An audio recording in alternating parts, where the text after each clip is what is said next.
ಒಂದು ಮಾಡ್ತಾರೆ. ನನ್ನ ಜೀವನದಲ್ಲಿ ನಾನು ಅನುಭವಿಸಿದ್ದೀನಿ. ನಮ್ಮ ತಂದೆ, ಪರಲೋಕದ ತಂದೆ ಏನಾದರೂ ಮಾಡ್ತಾರೆ, ಜಗತ್ತನ್ನು ಸೀದಾ ಮಾಡ್ತಾರೆ, ಇಲ್ಲ ಉಲ್ಟಾ ಮಾಡ್ತಾರೆ. ನಿಮಗೋಸ್ಕರ ಅವರು ಕಾರ್ಯ ಮಾಡ್ತಾರೆ. ಯಾಕೆ ಅಂತ ಹೇಳಿದ್ರೆ ಅವರು ಕೇವಲ ನಿಮ್ಮ ತಂದೆ ಅಲ್ಲ, ನಿಮ್ಮ ದೇವರಲ್ಲ, ನಿಮ್ಮ ತಂದೆ ಆಗಿದ್ದಾರೆ. ಹಲ್ಲೆಲೂಯಾ. ಹೇಳ್ರಿ, ನನಗೊಬ್ಬ ತಂದೆ ಇದ್ದಾನೆ, ನನ್ನನ್ನು ಕಾಯ್ತಾರೆ. ಹಲ್ಲೆಲೂಯಾ. ಆತ ನಿನ್ನನ್ನು ಎಲ್ಲ ಕೇಡಿನಿಂದ ತಪ್ಪಿಸುವನು. ಹಲ್ಲೆಲೂಯಾ. ಅದಕ್ಕೆ ದೇವರ ವಾಕ್ಯದಲ್ಲಿ ನಾವೊಂದು ಈ ಮಾತು ನೋಡ್ತೀವಿ. ರೋಮಾಪುರದವ್ರಿಗೆ ಬರೆದ ಪತ್ರಿಕೆಯಲ್ಲಿ ರೋಮ 8:31 ಏನು ಹೇಳ್ತದೆ? ದೇವರು ಓಕೆ, ಅದಕ್ಕಿಂತ ಮುಂಚೆ ಅದು ಹೇಳ್ತದೆ ಏನಂದರೆ, ಹಾಗಾದರೆ ಈ ವಿಷಯಗಳಲ್ಲಿ ನಾವು ಏನು ಹೇಳೋಣ? ದೇವರು ನಮ್ಮ ಕಡೆ ಇದ್ದರೆ. ನೋಡ್ರಿ, ಈ ಲೋಕದ ತಂದೆಗಳಿಗೆ ಅನೇಕ ಸಂಗತಿಗಳು ಸಾಧ್ಯ ಇಲ್ಲ. ನನ್ನ ಮಗ ಚಿಕ್ಕವನಿರುವಾಗ ಹೆಲಿಕಾಪ್ಟರ್ ಕೇಳ್ತಾ ಇದ್ದೆ, ತರಕ್ಕಾಗತ್ತಾ? ಓಕೆ, ಈ ಪರಲೋಕದ ತಂದೆ ನನಗೆ ಅಸಾಧ್ಯವಾದದ್ದು ಒಂದೂ ಇಲ್ಲ ಅಂತ ಹೇಳ್ತಾರೆ. ಹಲ್ಲೆಲೂಯಾ. ನನಗೆ ಅಸಾಧ್ಯವಾದದ್ದು ಒಂದೂ ಇಲ್ಲ. ನಮ್ಮ ಜೀವನದಲ್ಲಿ ಏನು ನಮಗೆ ಅವಶ್ಯ ಇದೆಯೋ ನಮ್ಮ ದೇವರು ಅನುಗ್ರಹಿಸ್ತಾರೆ. ಹಲ್ಲೆಲೂಯಾ. ಅದಕ್ಕೆ ಒಂದೆರಡು ವಚನ. ವಿಮೋಚನ ಕಾಂಡ 14:13 ಓದ್ರಿ. ವಿಮೋಚನ ಕಾಂಡ 14:13 ಯಾರಿಗಾದ್ರೂ ಸಿಕ್ಕರೆ ಹೋದ್ರಿ. ಹಾಂ ಹಾಂ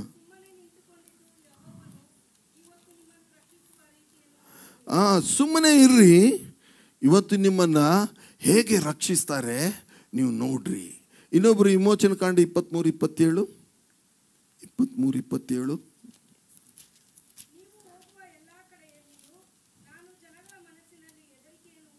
ಹಾಂ ಓಕೆ. ನಮ್ಮ ವಿರುದ್ಧವಾಗಿ ಯಾರೇ ಇದ್ರು ದೇವರು ಹೇಳ್ತಾರೆ, ನಾನು ನಿಮ್ಮ ಪರವಾಗಿ ನಿಂತ್ಕೊಳ್ತೀನಿ. ವೈರಿ ಏನೇ ಇರಲಿ, ಅವನ ಸೈತಾನ ಇರಲಿ, ಸ್ಥಿತಿಗತಿಗಳಿರಲಿ, ಸಮಸ್ಯೆಗಳಿರಲಿ, ರೋಗ ಇರಲಿ, ನಿಮ್ಮ ಪರವಾಗಿ ನಾನು ನಿಂತ್ಕೊಂಡು ಹೋರಾಟ ಮಾಡ್ತೀನಿ. ಯಾಕೆ ದೇವರು ಹೇಳ್ತಾರೆ ಅಂತ ಹೇಳಿದ್ರೆ, ಅವ್ರು ಏನಾಗಿದ್ದಾರೆ? ನಮಗೆ ತಂದೆ ಆಗಿದ್ದಾರೆ. ಹಲ್ಲೆಲೂಯಾ. ಮೀಕನ ಪುಸ್ತಕದಲ್ಲಿ ನಾವು ನೋಡ್ತೇವೆ. ಮೀಕನ ಪುಸ್ತಕ 2:13 ಒಡೆಯುವವನು ಅವರ ಮುಂದೆ. ಅದರ ಅರ್ಥ ಏನಂತ ಹೇಳಿದ್ರೆ, the breaker is going before us. ನಮ್ಮ ಮುಂದೆ ದೇವರು ಹೋಗ್ತಾರೆ, ನಮ್ಮ ಮುಂದೆ ಇರುವಂಥ ಎಲ್ಲ ಸಂಗತಿಗಳನ್ನ ಒಡೆದು ಹಾಕ್ತಾರೆ. ಯಾಕಂತ ಹೇಳಿದ್ರೆ ಅವರು ನಮ್ಮ ತಂದೆ ಆಗಿದ್ದಾರೆ. 2:13 ನೋಡ್ತೇವೆ. ಒಡೆಯುವವನು ಅವರ ಮುಂದೆ ಹೊರಟಿದ್ದಾನೆ, ಅವರು ಬಾಗಿಲನ್ನು ಒಡೆದು ನುಗ್ಗಿ ಹೊರಟಿದ್ದಾರೆ. ಅವರ ಅರಸನು ಅವರ ಮುಂದೆ ತೆರಳಿದ್ದಾನೆ, ಯೆಹೋವನು ಅವರ ಮುಂಭಾಗದಲ್ಲಿ ನಡೆಯುತ್ತಿದ್ದಾನೆ. ಹಲ್ಲೆಲೂಯಾ. ಆದ್ದರಿಂದ ನಮ್ಮ ತಂದೆ, ಯಾಕೆ ದೇವರು ಕೇವಲ ಸೃಷ್ಟಿಕರ್ತ ಆಗಲಿಲ್ಲ, ಅವರು ತಂದೆ ಆಗಬೇಕಂತ ಅಪೇಕ್ಷೆ ಮಾಡಿದ್ದು ಯಾಕೆ ಅಂತ ಹೇಳಿದ್ರೆ, ಅವರು ಈ ಜವಾಬ್ದಾರಿಯನ್ನು ತಾವೇ ಡೆಲಿಬ್ರೇಟ್ಲಿ, ಉದ್ದೇಶಪೂರ್ವಕವಾಗಿ ಇದನ್ನು ತಕ್ಕೊಂಡ್ರು ತಮ್ಮ ಮೇಲೆ. ತಕ್ಕೊಂಡು ಇವತ್ತು ಹೇಳ್ತಾರೆ, ಇವತ್ತು ತಾವೇ ತಮ್ಮ ಕೈ ಕಟ್ಟಿಸ್ಕೊಂಡಿದ್ದಾರೆ. ದೇವರು ಏನು ಹೇಳ್ತಾರೆ ಅಂದರೆ, ನಾನು ನಿಮ್ಮ ತಂದೆ ಆಗಿದ್ದೇನೆ, ನಾನು ನಿಮ್ಮನ್ನು ಸಂರಕ್ಷಿಸ್ತೇನೆ. ಇದು ಎರಡನೇ ಒಂದು ಸಂಗತಿ. ಮೂರನೇ ಒಂದು ಸಂಗತಿ, ನಮ್ಮ ದೇವರು ಏನು ಮಾಡ್ತಾರೆ ಅಂತ ಹೇಳಿದ್ರೆ, ತಂದೆಗೆ ಒಂದು ಜವಾಬ್ದಾರಿ ಏನಂತ ಹೇಳಿದ್ರೆ, ಇಡೀ ಕುಟುಂಬಕ್ಕೆ ಅವನು ಒದಗಿಸಬೇಕು. ಓಕೆ, ಇಡೀ ಕುಟುಂಬಕ್ಕೆ ಬೇಕಾದದನ್ನು ತಕ್ಕೊಂಡು ತಂದು ಹಾಕಬೇಕು. ಇವತ್ತು ನೋಡ್ರಿ, ಅನೇಕ ತಂದೆಗಳು ಇಡೀ ದಿವಸ ಕೆಲಸ ಮಾಡೋದು ಏನಕ್ಕೆ ಅಂತ ಹೇಳಿದ್ರೆ, ಯಾರಿಗೋಸ್ಕರ? ಹೆಂಡತಿ ಮಕ್ಕಳಿಗೋಸ್ಕರ. ಹಾಗಾದರೆ ಈ ತಂದೆದು ಒಂದು ಜವಾಬ್ದಾರಿ ಇದೇನಂತ ಹೇಳಿದ್ರೆ, ನಮಗೆ ಒದಗಿಸ್ತಾರೆ. ಬರಗಾಲದಲ್ಲಿ ಪ್ರಿಯರೇ, ಅವರಿಗೆ ದೇವರು ಅನ್ನವನ್ನು ಒದಗಿಸಿದರು. ಅರಣ್ಯದಲ್ಲಿ ಅವರು ಬೀಜ ಬಿತ್ತಲಿಲ್ಲ, ಕೊಯ್ಲಿಲ್ಲ, ಅವ್ರ ಹೊಟ್ಟೆ ತುಂಬ ಊಟ ಮಾಡಿದ್ರು. ಹಲ್ಲೆಲೂಯಾ. ದೇವರು ಹೇಗೆ ಒದಗಿಸ್ತಾರೆ? ದೇವರು ಅರಣ್ಯದಲ್ಲಿ ಒದಗಿಸಿದರು, ಬರಗಾಲದಲ್ಲಿ ಒದಗಿಸಿದರು. ಅಷ್ಟು ಮಾತ್ರವಲ್ಲ, ಒಬ್ಬ ತನ್ನ ಸೇವಕ ಆತನಿಗೆ ಊಟ ಇಲ್ಲದೆ ಇರುವಾಗ ಹಕ್ಕಿಗಳಿಗೆ ದೇವರು ಆಜ್ಞೆ ಕೊಟ್ಟರು, ಕಾಗೆಗಳಿಗೆ ಆಜ್ಞೆ ಕೊಟ್ಟರು, ಹೋಗಿ ಏನು ಮಾಡು, ನನ್ನ ದಾಸನಿಗೆ ಊಟ ಕೊಡು ಅಂತೇಳಿ. ಇನ್ನೊಂದು ಕಡೆಗೆ ನಾವು ನೋಡ್ತೇವೆ, ದೇವರು ತನ್ನ ದಾಸನಿಗೆ ದೂತನ ಮೂಲಕವಾಗಿ ರೊಟ್ಟಿ ಕಳಿಸಿದ್ರು. ಎಲಿಯನಿಗೆ ಏನು ಮಾಡಿದರು? ದೂತನ ಮೂಲಕವಾಗಿ ಕಳಿಸಿದ್ರು.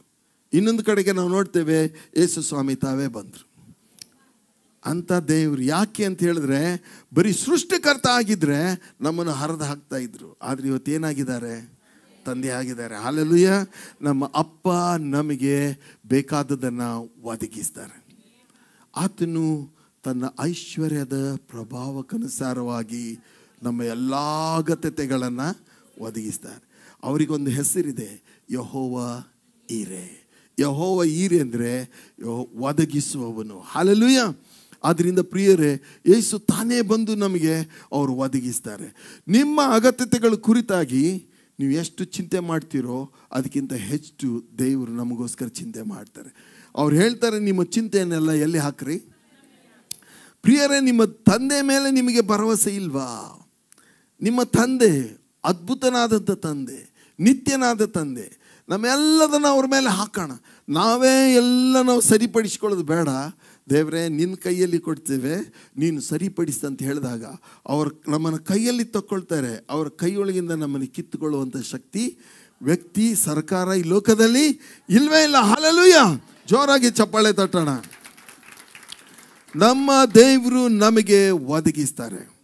ಅದಕ್ಕೆ ಸ್ವಾಮಿ ಹೇಳಿದರು, ಈ ಅಜ್ಞಾನಿಗಳ ಹಾಗೆ ಏನು ಮಾಡಬೇಡ್ರಿ, ಚಿಂತೆ ಮಾಡಬೇಡ್ರಿ. ಓಕೆ, ಇವೆಲ್ಲವುಗಳಿಗಾಗಿ ಯಾರು ಯೋಚನೆ ಮಾಡ್ತಾರೆ, ಚಿಂತೆ ಮಾಡ್ತಾರೆ ಅಂದರೆ ಮತ್ತಾಯನ ಬರೆಸುವಾರ್ತೆ 6ನೇ ಅಧ್ಯಾಯದಲ್ಲಿ ನಾವು ನೋಡ್ತೇವೆ. ಓಕೆ, ಎಲೆ ಅಲ್ಪ ವಿಶ್ವಾಸಿಗಳೇ, ಈ ಹೊತ್ತು ಇದ್ದು ನಾಳೆ ಒಲೆಯ ಪಾಲಾಗೋ ಅಡವಿಯ ಹುಲ್ಲಿಗೆ ದೇವರು ಹೀಗೆ ಉಡಿಸಿದರೆ ಅದಕ್ಕಿಂತ ಎಷ್ಟೋ ಹೆಚ್ಚಾಗಿ ನಿಮಗೆ ತೋಡಿಸುವನಲ್ವೇ? ಹೀಗಿರುವುದರಿಂದ ಏನು ಊಟ ಮಾಡಬೇಕು, ಏನು ಕುಡಿಬೇಕು, ಏನು ಹೊದ್ದುಕೊಳ್ಬೇಕೆಂದು ಚಿಂತೆ ಮಾಡಬೇಡ್ರಿ. ಇವೆಲ್ಲವುಗಳಿಗಾಗಿ ಅಜ್ಞಾನಿಗಳು ತವಕಪಡ್ತಾರೆ. ನೋಡ್ರಿ, ಮುಂದೆ ಏನು ಹೇಳ್ತದೆ? ಇದೆಲ್ಲ ನಿಮಗೆ ಬೇಕಾಗಿದೆ ಎಂದು ಪರಲೋಕದಲ್ಲಿರುವ ನಿಮ್ಮ ದೇವರಿಗಂತಿದೆಯಾ? ನಮ್ಮ ತಂದೆಗೆ ಗೊತ್ತದೆ. ಹಲ್ಲೆಲೂಯಾ. ತಿಳಿದದೆ. ನಮಗೆ ಯಾರಿದ್ದಾರೆ? ತಂದೆ ಇದೆ. ಹೋಗುವಾಗಲೇ ಹೇಳ್ರಿ ಏನಂದರೆ, ನಮ್ಮ ತಂದೆ ನನ್ನ ಜೊತೆಗೆ ಇದ್ದಾನೆ. ಬರುವಾಗ ಹೇಳ್ರಿ, ಯಾರಿದ್ದಾರೆ ನನ್ನ ಜೊತೆಗೆ? ಓಕೆ, ನನ್ನ ಕೊರತೆಗಳನ್ನು ನಿವಾರಣೆ ಮಾಡುವ ದೇವರು. ಅವರು ಕೇವಲ ದೇವರಲ್ಲ, ನನಗೆ ತಂದೆ ಆಗಿದ್ದಾರೆ. ಹಲ್ಲೆಲೂಯಾ. ಓಕೆ, ದೇವರು ನಮಗೆ ಸ್ತೋತ್ರ. 3ನೇ ಒಂದು ಸಂಗತಿ ಏನೆಂದರೆ, ನಮ್ಮ ದೇವರು ನಮಗೆ ಒದಗಿಸ್ತಾರೆ. ಓಕೆ, 4ನೇ ಒಂದು ಸಂಗತಿ ಏನಂತ ಹೇಳಿದ್ರೆ, ಕೀರ್ತನೆ 32:8 ಏನು ಹೇಳುತ್ತೆ? ಕೀರ್ತನೆ 32:8 ಹೇಳುತ್ತೆ. ನೋಡ್ರಿ, ಏನಂತ ಹೇಳಿದ್ರೆ, ಯೆಹೋವನು ನಿನ್ನನ್ನು ಉಪದೇಶಿಸಿ ನಿನಗೆ ನಡೆಯಬೇಕಾದ ಮಾರ್ಗವನ್ನು ತಿಳಿಸುವೆನು, ನಿನ್ನನ್ನು ಕಟಾಕ್ಷಿಸಿ ಆಲೋಚನೆ ಹೇಳುವೆನು. ಹಲ್ಲೆಲೂಯಾ. ತಂದೆ ಒಂದು ಜವಾಬ್ದಾರಿ ಏನಿದೆ ನೋಡ್ರಿ. ಮಕ್ಕಳು ಏನು ಮಾಡ್ತಾರೆ, ನಿಮ್ಮ ಮನೆಯಲ್ಲಿ ಮಕ್ಕಳಿದ ಗೊತ್ತಿದೆ, ಚಿಕ್ಕವರಿರುವಾಗ ಅದು ತೊಟ್ಲಲ್ಲಿರುವಾಗ ಒಂದು ರೀತಿ, ಆಮೇಲೆ ಬಾಯಿ ಬರುತ್ತೆ ನೋಡ್ರಿ. ಅದಕ್ಕೆ ಬಾಯಿ ಬಂದ ಮೇಲೆ ಎಲ್ಲನೂ ಪ್ರಶ್ನೆ ಕೇಳುತ್ತೆ. ನನ್ನ ಮಗ 1000 ಪ್ರಶ್ನೆ ಕೇಳೋ. ಅವನು ಒಂದು ಸರಿ ಗಾಡಿ ಮೇಲೆ ಕರ್ಕೊಂಡು ಹೋಗ್ಬೇಕಾದ್ರೆ ಎಕ್ದಮ್ ಡಾಕ್ಟ್ರಿನಲ್ ಪ್ರಶ್ನೆ ಕೇಳಿಬಿಟ್ಟ. ಡಾಕ್ಟ್ರಿನಲ್ ಕ್ವಶನ್ ಏನಂದರೆ, ಡಾಡಾ, ಹಸುಗೆ ಆತ್ಮ ಇರುತ್ತಾ ಅಂತ ಕೇಳಿದ. ಈ ಮಕ್ಕಳಿಗೆ ಏನಾರ ಉತ್ತರ ಕೊಡಬೇಕಿಲ್ಲ, ತಲೆ ತಿಂದು ಹಾಕ್ಬಿಡ್ತಾರೆ ಅವರು. ನಾನು ಹೇಳಿದೆ ಅದಕ್ಕೆ ಆತ್ಮ ಇರೋದಿಲ್ಲ ಅಂತ. ಅಲ್ಲಿಗೆ ನಿಲ್ಲಿಸಿದ. ದೇವ್ರು ನಮಗೆ ಸ್ತೋತ್ರ. ಅದಕ್ಕೆ ಯಾಕಿರಲ್ಲ ಅಂತ ಕೇಳಲಿಲ್ಲ. ಓಕೆ ಪ್ರಿಯರೇ, ಏನಂತ ಹೇಳಿದ್ರೆ, ಮಕ್ಕಳಿಗೆ ನನ್ನ ಹೆಂಡತಿ ಹೇಳ್ತಾ ಇದ್ಲು, ನೀವೇ ಕರ್ಕೊಂಡು ಹೋಗ್ರಿ ಅವನಿಗೆ, ನೀವೇ ಉತ್ತರ ಕೊಡ್ರಿ ಅಂತ. ಯಾಕಂದ್ರೆ ಅಷ್ಟೊಂದು ಪ್ರಶ್ನೆಗಳು ಮಕ್ಕಳಿಗಿರ್ತವೆ. ತಂದೆ ಅಂದರೆ ಮಗ ಏನು ತಿಳ್ಕೊಂಡಿರ್ತಾನೆ ಅಂದರೆ, ನಮ್ಮಪ್ಪಗೆ ಎಲ್ಲ ಗೊತ್ತು ಅಂತ. ನಮ್ಮಪ್ಪಗೆ ಎಲ್ಲ ಗೊತ್ತು ಅಂತ ಎಲ್ಲ ಮಕ್ಕಳು ತಿಳ್ಕೊಂಡಿರ್ತಾರೆ. ಓಕೆ ಪ್ರಿಯರೇ, ಒಬ್ಬ ತಂದೆ ಇದ್ದಂತೆ, ತಂದೆ ಮಗ ಓಡಿ ಬರೋದು ಶಾಲೆಯಿಂದ ಅನೇಕ ಪ್ರಶ್ನೆ ಕೇಳೋನು. ತಂದೆ ಉತ್ತರ ಹೇಳ್ತಾನೆ ಇದ್ದರು. ಓಕೆ, ಭಾಳ ಖುಷಿಯಿಂದ ಇದ್ದರು, ಆಟ ಆಡಿಕೊಂಡು ಎಲ್ಲ. ಒಂದು ದಿವಸ ತಂದೆ ತೀರ್ಕೊಂಡ್ರು. ಓಕೆ, ಒಂದು ಸ್ವಲ್ಪ ದಿವಸ ಆಯಿತು, ಮಗ ಮರ್ತು ಬಿಟ್ಟಿದ್ದ ತಂದೆ ತೀರ್ಕೊಂಡಿದ್ದು. ಶಾಲೆಯಿಂದ ಓಡಿ ಬಂದು ಅಪ್ಪನ ಕೇಳಿದ. ಓಕೆ, ಏನೋ ಒಂದು ಪ್ರಶ್ನೆ ಕೇಳೋಕೆ ಹೋದ, ಹಾಗೆ ನಿಂತ್ಕೊಂಡ್ಬಿಟ್ಟ. ಅರೆ, ಅಪ್ಪ ಇಲ್ಲ ಅಂತ. ಪ್ರಿಯರೇ, ನಮ್ಮ ಜೀವನದಲ್ಲಿ ಅದು ಆಗೋದಿಲ್ಲ. ಯಾಕಂದರೆ ನಮಗೂ ಅಪ್ಪ ಇದ್ದಾನೆ, ಅವರು ಸದಾ ಕಾಲ ಇರ್ತಾರೆ. ಹಲ್ಲೆಲೂಯಾ. ನಿಮ್ಮ ಯಾವುದೇ ಪ್ರಶ್ನೆ ಇರಲಿ, ಯಾವುದೇ ಸಮಸ್ಯೆ ಇರಲಿ, ಆಲೋಚನೆ ಹೇಳಿಕೊಡ್ತಾರೆ. ನೀವು ಸಂದಿಗ್ಧ ಪರಿಸ್ಥಿತಿಯಲ್ಲಿ ಸಿಕ್ಕೊಂಡಾಗ, ಏನು ಮಾಡಬೇಕು ಅಂತ ನಿಮಗೆ ಗೊತ್ತೇ ಆಗದಾಗ, ನೀವು ಕನ್ಫ್ಯೂಷನಲ್ಲಿ ಇರುವಾಗ, ನಮಗೊಬ್ಬ ತಂದೆ ಇದ್ದಾನೆ. ಆ ತಂದೆ ಬಳಿಗೆ ಹೋಗ್ರಿ. ಅವರು ಎಂದಿಗೂ ನಿಮಗೆ ಆಶಾಭಂಗ ಪಡಿಸುವುದಿಲ್ಲ. ನಿಮ್ಮ ಸಕಲ ಪ್ರಶ್ನೆಗಳಿಗೆ ಅವರ ಹತ್ರ ಉತ್ತರ ಇದೆ. ಬೈಬಲ್ ನೀವು ಓದ್ರಿ, ಆದಿಕಾಂಡದಿಂದ ಪ್ರಕಟಣೆವರೆಗೆ. ಎಲ್ಲಾದರೂ ಒಂದು ಕಡೆಗೆ ನಮ್ಮ ದೇವರು ಐ ಡೋಂಟ್ ನೋ ಅಂತ ಹೇಳಿದಾರ? ಇಲ್ಲ, ಎಲ್ಲೂ ಹೇಳಲಿಲ್ಲ. ನಮ್ಮ ದೇವರು ಹೇಳ್ತಾರೆ, ಹಿ ನೋಸ್ ಎವ್ರಿಥಿಂಗ್. ಓಕೆ, ಎಲ್ಲವೂ ಅವರ ಮುಂದೆ ಬಟ್ಟ ಬಯಲಾಗಿದೆ ಅಂತ. ಸರ್ವ ಸೃಷ್ಟಿ ಅವರ ಮುಂದೆ ಏನಾಗಿದೆ ಅಂತೆ, ಬಟ್ಟ ಬಯಲಾಗಿದೆ. ಯಾವುದು ಇಬ್ರಿಯರಿಗೆ ಬರೆದ ಗ್ರಂಥದಲ್ಲಿ 4:13 ಇರಬೇಕು ನೋಡ್ರಿ. ಆತನ ದೃಷ್ಟಿಗೆ ಮರೆಯಾದದ್ದು ಒಂದೂ ಇಲ್ಲ, ಎಲ್ಲವೂ ಅಗೋಚರವಾಗಿದೆ. ಹಾಲೆಲೂಯ. 4:13 ಹೇಳುತ್ತೆ, ನಾವು ಯಾವ ಆತನಿಗೆ ಲೆಕ್ಕ ಒಪ್ಪಿಸಬೇಕಾಗಿದೆಯೋ ಅವನ ದೃಷ್ಟಿಗೆ ಸಮಸ್ತವು ಮುಚ್ಚುಮರೆಯಿಲ್ಲದ್ದಾಗಿಯೂ ಬಯಲಾದದ್ದಾಗಿಯೂ ಅದೇ. ಆತನ ಸನ್ನಿಧಿಯಲ್ಲಿ ಅಗೋಚರವಾಗಿರುವ ಸೃಷ್ಟಿಯು ಒಂದೂ ಇಲ್ಲ. ಪ್ರಿಯರೇ, ನಿಮ್ಮ ದೇವರು ಯಾರು? ಎಲ್ಲವನ್ನು ಬಲ್ಲಂತ ದೇವರು, ಜ್ಞಾನಕ್ಕೆ ಮೂಲನು ಎಂಬುದಾಗಿ ದೇವರ ವಾಕ್ಯದಲ್ಲಿ ನಾವು ನೋಡ್ತೇವೆ. ಆದ್ದರಿಂದ ಒಂದು ಮಾತು ಅಲ್ಲೇ ನೋಡ್ರಿ, ಇದರಲ್ಲಿದೆ ನೋಡ್ರಿ, ಯಾಕೋಬನ ಗ್ರಂಥ 1:5, ಯಾಕೋಬನ ಪುಸ್ತಕ 1:5, ನಿಮ್ಮಲ್ಲಿ ಯಾವನಿಗಾದರೂ ಜ್ಞಾನ ಕಡಿಮೆ ಆಗಿದ್ದರೆ ಅವನು ದೇವರನ್ನು ಕೇಳಿಕೊಳ್ಳಲಿ, ಅದು ಅವನಿಗೆ ದೊರಕುವುದು. ದೇವರು ಹಂಗಿಸದೆ ಎಲ್ಲರಿಗೂ ಉದಾರ ಮನಸ್ಸಿನಿಂದ ಕೊಡುವನಾಗಿದ್ದಾನೆ. ಹಲ್ಲೆಲೂಯಾ. ಓಕೆ, ಈ ಸ್ವಾಮಿಯನ್ನು ಅಂಗೀಕಾರ ಮಾಡಿದಂಥ ಈ ಶಿಷ್ಯರು ನೋಡ್ರಿ, ಶಿಷ್ಯರು ಮೀನೆ ಹಿಡಿಯೋರು, ಸಾಧಾರಣ ಜನರಿಗೆ ಎಷ್ಟೊಂದು ಜ್ಞಾನ ಇತ್ತು ಅಂತ ಹೇಳಿದ್ರೆ, ಪ್ರಿಯರೇ, ಅವರ ಜೀವನದಲ್ಲಿ ಅವರು ಯಶಸ್ವಿ ಆದರು, ಜಯಶಾಲಿಗಳೇ ಆದರು, ದೇವರ ರಾಜ್ಯ ಕಟ್ಟಿದ್ರು, ದೇವರಿಗಾಗಿ ದೊಡ್ಡ ದೊಡ್ಡ ಕಾರ್ಯಗಳನ್ನು ಮಾಡಿದರು. ಹಲ್ಲೆಲೂಯಾ. ಆದ್ದರಿಂದ ಪ್ರಿಯ ಸಹೋದರ, ಶಿಷ್ಯರು, ಯೇಸು ಸ್ವಾಮಿಯ ಶಿಷ್ಯರು ಸಾಧಾರಣ ಜನರು, ಆದರೆ ದೈವಿಕ ಜ್ಞಾನದಿಂದ ತುಂಬಿಸಲ್ಪಟ್ಟರು. ಲೋಕದ ಜ್ಞಾನ ಮನುಷ್ಯನನ್ನು ಉಬ್ಬಿಸ್ತದೆ, ದೈವಿಕ ಜ್ಞಾನ ಜೀವ ಕೊಡ್ತದೆ. ಹಲ್ಲೆಲೂಯಾ. ಜೀವ ಮಾಡುವ ಶಕ್ತಿ ಕೊಡ್ತದೆ. ಲೋಕಜ್ಞಾನ ಇವತ್ತು ಜನರಲ್ಲಿ ತುಂಬ ಇದೆ. ಎಲ್ಲ ಲೋಕದ ವಿಷಯದಲ್ಲಿ, ಓಕೆ, ಕಂಪ್ಯೂಟರ್ ಬಗ್ಗೆ ತಿಳ್ಕೊಂಡಿದ್ದಾರೆ, ರಿಮೋಟ್ಗಳ ಬಗ್ಗೆ, ಸ್ಪೇಸಲ್ಲಿ ನಡೆಯುವಂಥ ವಿಮಾನಗಳ ಬಗ್ಗೆ, ನಾನಾ ಥರದ ಟೆಕ್ನಾಲಜಿ, ತಂತ್ರಜ್ಞಾನ ಎಲ್ಲ ತಿಳ್ಕೊಂಡಿದ್ದಾರೆ.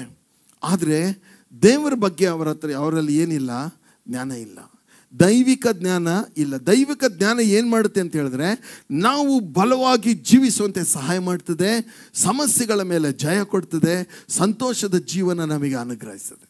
ಹಲ್ಲೆಲೂಯಾ.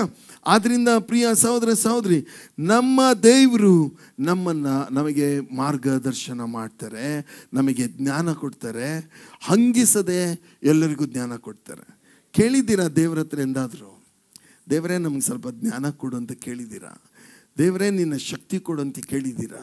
ನಮ್ಮ ದೇವ್ರು ಏನು ಮಾಡ್ತಾರೆ ಅಂದರೆ, ಬಲಹೀನರನ್ನು ತಗೊಳ್ತಾರೆ, ಬಲಿಷ್ಠರನ್ನಾಗಿ ಮಾಡ್ತಾರೆ. ಸ್ಟೇಫನ್ ಆರ್ಡಿನರಿ ಮನುಷ್ಯ, ಅವನು ಮಾತಾಡ್ತಾ ಇರುವಾಗ ಜನರು ದಿಗ್ಭ್ರಮೆಗೆ ಒಳಗಾದ್ರು. ಏನಪ್ಪ, ಇಷ್ಟು ಜ್ಞಾನ ಎಲ್ಲಿಂದ ಬಂದಿದೆ? ಯೇಸು ಸ್ವಾಮಿ 12 ವರ್ಷದವರು ಇರುವಾಗಲೇ ಅವ್ರು ಮಾತಾಡೋ ಮಾತುಗಳನ್ನು ಕೇಳಿ ಅಲ್ಲಿವರು ಆಶ್ಚರ್ಯಕ್ಕೆ ಒಳಗಾದರು. ಇಂಥ ಜ್ಞಾನ ಇವರಿಗೆ ಎಲ್ಲಿಂದ ಬಂತು? ಎಲ್ಲಿಂದ ಬರ್ತದೆ? ಅದನ್ನು ನೀವೇ ಬ್ಲಾಕ್ ಮಾಡ್ತೀರಾ?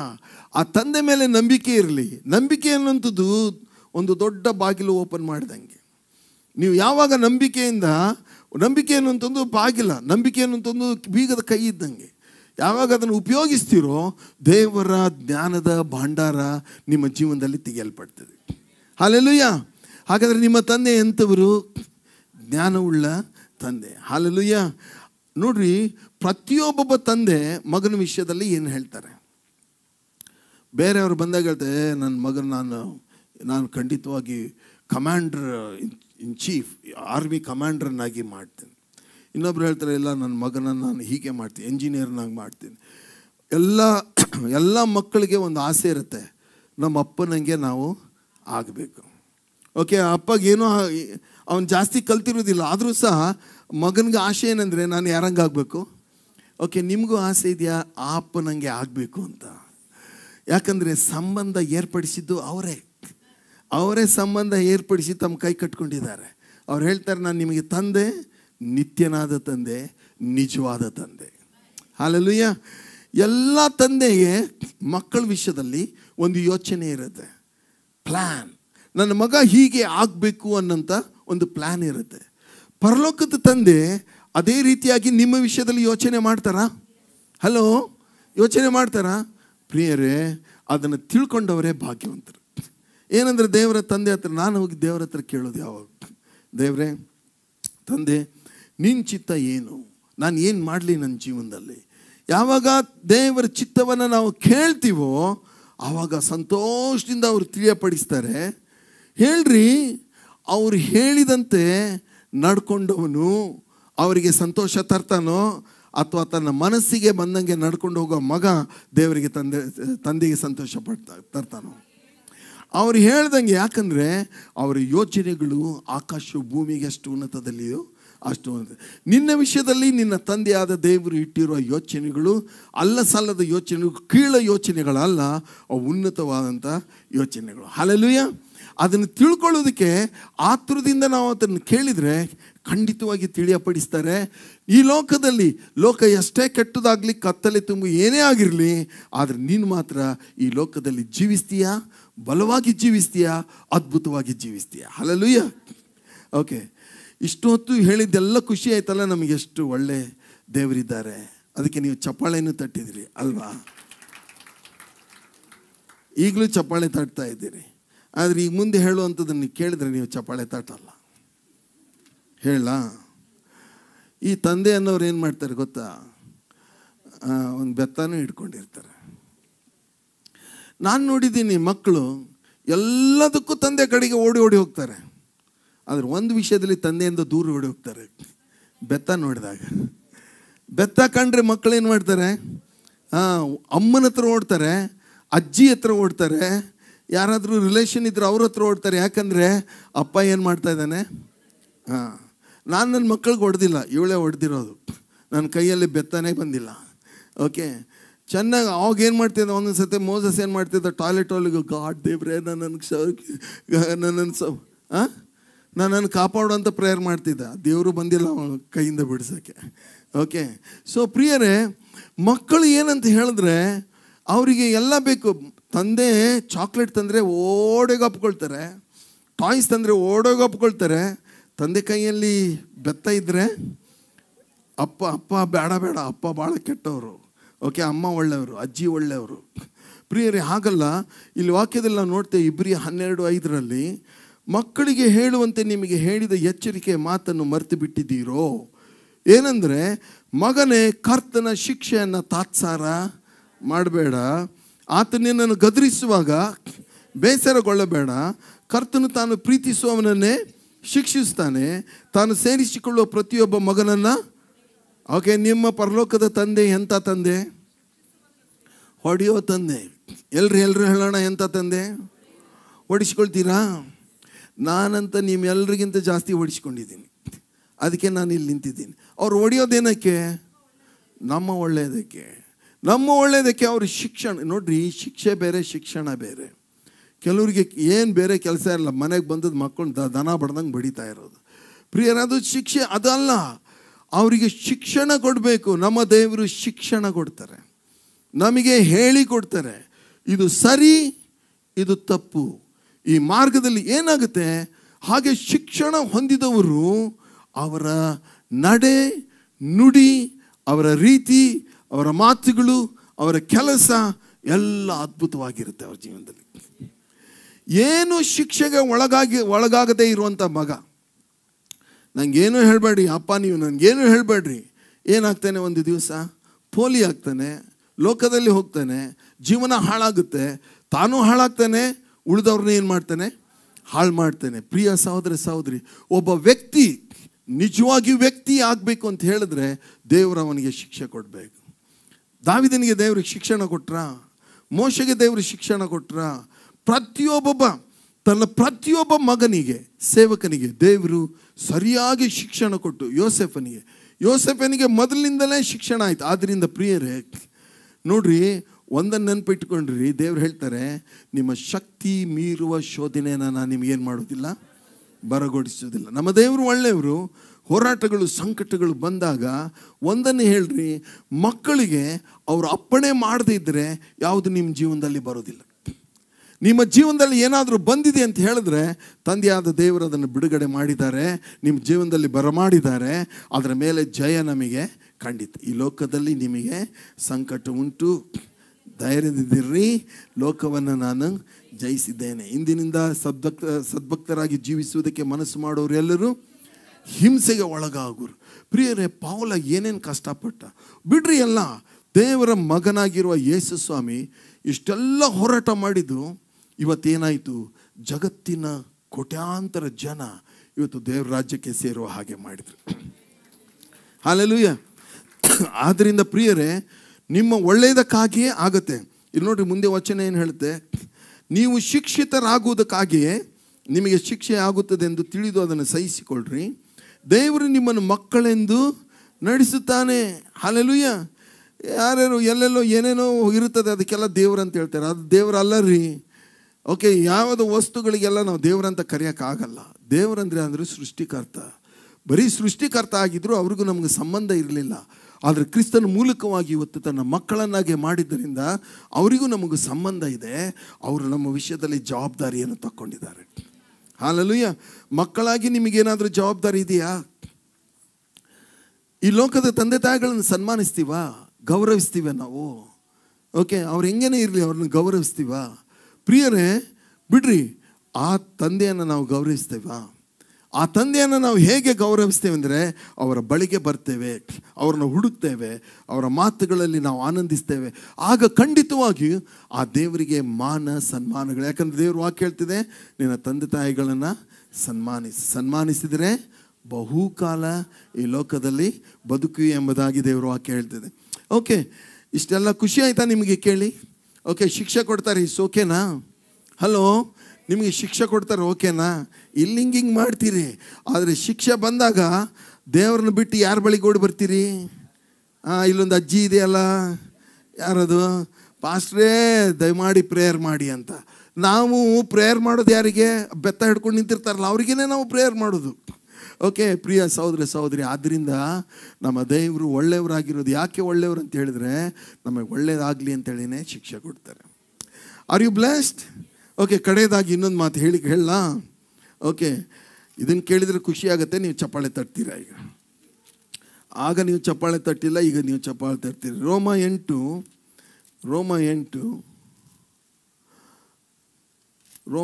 ಹಾಗೂ